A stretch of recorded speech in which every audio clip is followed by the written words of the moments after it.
Alright, here we are back. Today we're going to have a look at the interval called second. And basically a second describes the relation between two pitches where the pitches are either a half step or a whole step apart. Let's take a look at what this means.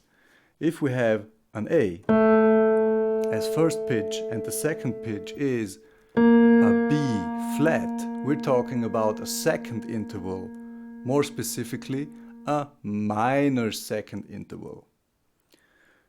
And there is another type of second interval called major second, which is when you have an A and then a second pitch have a B. So basically that's it. And this goes for ascending or descending intervals, doesn't matter. Play consecutively, play it simultaneously, doesn't matter. Let's have a look at another example. Let's pick a C. And let's have a second pitch descending in a minor second way, which would be a B. So C to B,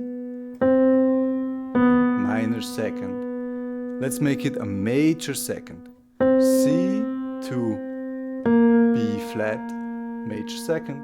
There you go.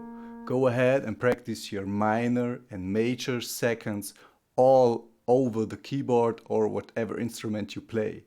Just be takeaway from this lesson: a minor second describes the relation between two pitches where the pitches are a half step apart. A major second describes the relation between two pitches where the pitches are a whole step, two half steps apart. Hope you enjoyed this lesson and I'll see you for the next one.